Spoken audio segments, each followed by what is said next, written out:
4 young people died in the fall of 2003 in one of the deadliest car-train collisions in Minnesota history. And 6 years later, their families are going after the railroad in a way not often seen. The families already filed a lawsuit and won.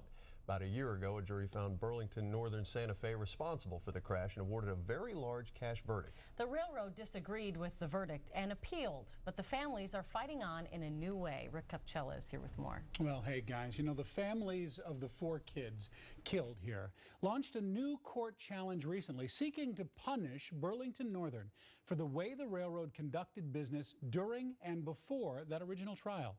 They call what went on an assault on the legal system itself. This is a story that starts in so many pieces. A car and the 4 souls it carried. Scattered, broken.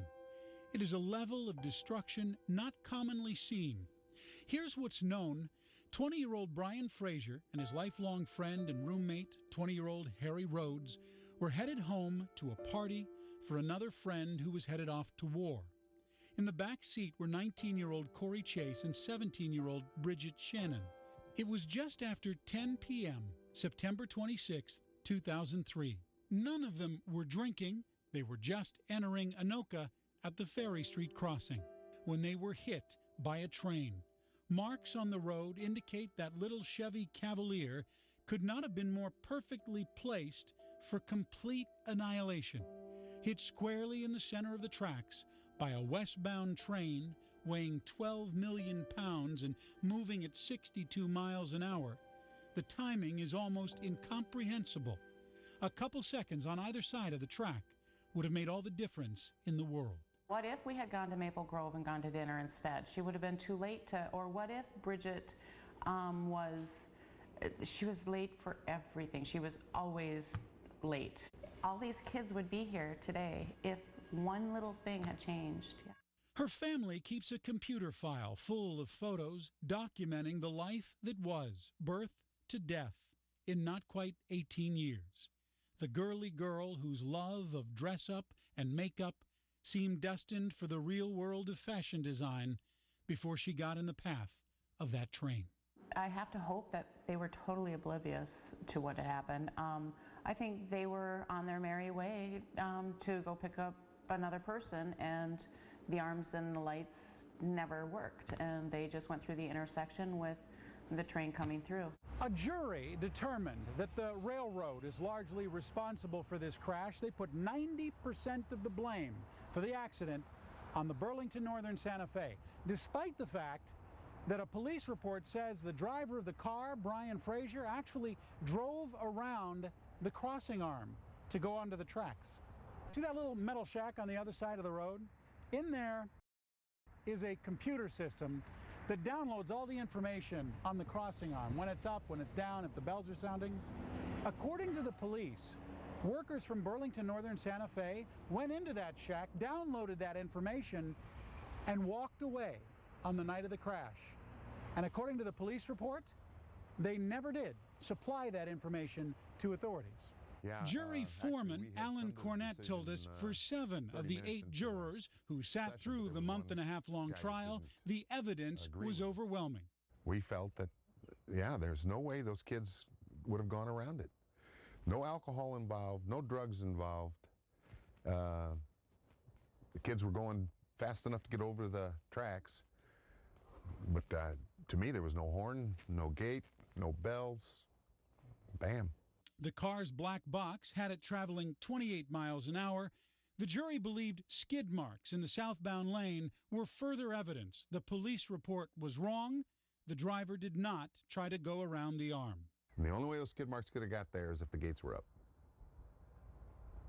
You know, and boy, that was a slam dunk for me. Christy Frazier is Brian Frazier's mom. And it just seems to me if it would have indicated that they were in the right, it would have been handed over to the police in the first half an hour of the accident, but it wasn't. The jury awarded the families more than $20 million, the largest cash award for minors and young adults in Minnesota history.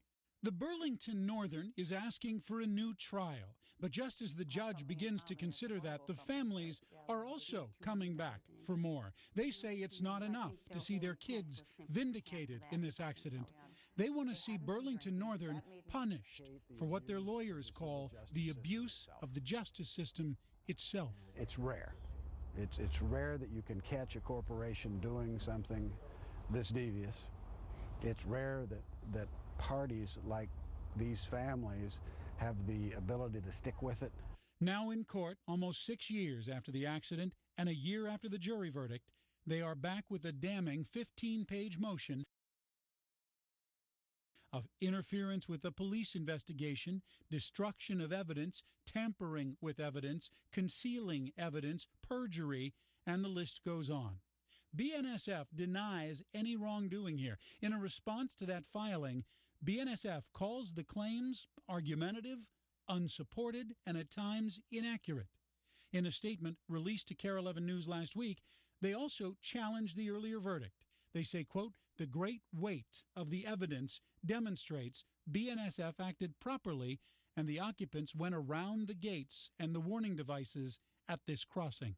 The railroad, if they wanted to, could have produced that information to say the gates were down and the lights were on, but they didn't produce that information. There was absolutely no way the vehicle could have been hit where it was hit, where all of the evidence is, if they had gone around the arms. The families already have the power of a jury behind them. But in the world of the courts and the law, now almost 6 years into it, they are likely to have at least 2 years more. And a lifetime remembering what was. Bridget was totally vivacious. She was, if you were sitting here and she was coming through, she'd be dancing, she'd be doing ballet twirls, and she'd be singing, or she would be talking like she was from the South, or she'd be talking like she was a Brit. She was just goofy. She was very fun. She was totally goofy. Now, the only witness to the accident was the train's engineer. In its appeal, Burlington Northern says they now have found, 6 years after the crash, 4 new witnesses to say they were driving in the area of the accident that same night and the gates and lights were working just fine. How could the BNSF not produce that evidence? How's that an option? How's it an option? They have their own police force, the railroads do, which have the same weight and power as investigators for county sheriffs or local police departments. And what they said at the time was, you can contact so-and-so and get that later. The police maintain that they never did produce it. So that CD you referenced from being recorded in that tin shack, right, is they have produced out there? copies, what they call copies of that download, but not the original. And they say they don't have the original. Wow. Thank you, Rick. Appreciate it.